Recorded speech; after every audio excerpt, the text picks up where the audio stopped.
fait maintenant plus de 30 ans que la Fédération des chasseurs de la Gironde a étudié ce gibier très important pour le département qu'est la bécasse. On l'a étudié par deux moyens. La pose de bagues, ça fait je pense plus de 35 ans que les premières bagues ont été posées dans le département par Jésus Vega.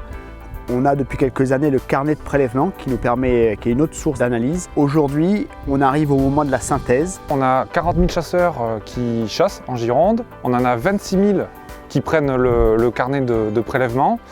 On en a 12 000 qui la chassent concrètement. Et on a 6 000 chasseurs qui prélèvent au moins une bécasse. Alors, on s'est aperçu que la moyenne des prélèvements sur une saison, pour ces 6 000 chasseurs, elle est de 5 bécasses. Ça représente un peu le prélèvement du PMA hebdomadaire. Après, on s'est aperçu aussi qu'en Gironde, on prélevait en gros entre 70 et 75% de bécasses juvéniles sur notre département. Une bonne saison de chasse à la bécasse en Gironde, bon, c'est évidemment beaucoup d'oiseaux qui arrivent.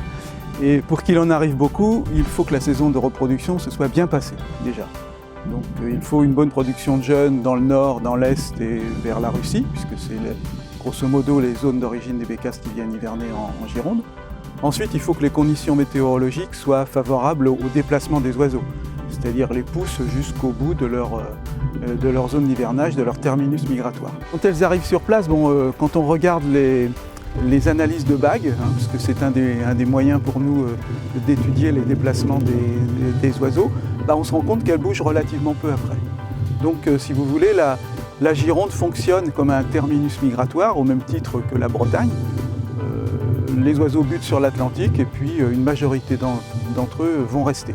Les oiseaux arrivent en Gironde, ils s'installent dans un habitat qui leur convient et dans la majorité des cas, ils vont y passer l'hiver. Si une vague de froid par exemple arrive, mettons en janvier sur la France, elle arrive en général par l'Est, donc elle va gagner petit à petit le pays, mais en général pas tout le pays, les oiseaux vont se déplacer vers les côtes.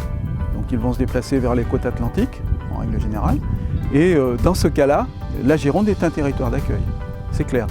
Et en période de vague de froid, qu'est-ce qui se passe? Eh bien, on assiste à des concentrations d'oiseaux, puisqu'on a à la fois les oiseaux qui étaient déjà là et ceux qui arrivent de l'intérieur du pays. Donc ce sont des périodes où les oiseaux sont sensibles et fragiles. Ils sont concentrés, leur seul objectif c'est de survivre, donc manger. Donc c'est évidemment pas une période pendant laquelle il faut les déranger. Ils ont besoin de calme, ils ont besoin de trouver de la nourriture, de se restaurer pour refaire leurs réserves si la vague de froid ne dure pas trop longtemps et regagner leur cycle hivernage.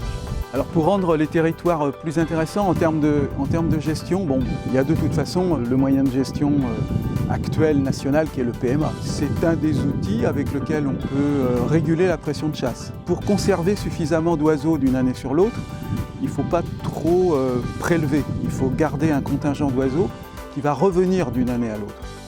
On sait que la bécasse est pour beaucoup d'entre elles fidèle à leur territoire d'hivernage. Donc une des idées, c'est de garder un capital qui va être un capital reproducteur dont les jeunes vont essaimer partout dans la zone hivernage, mais aussi avoir un capital d'adultes qui va revenir chaque année, d'une année à l'autre, sur les territoires d'hivernage.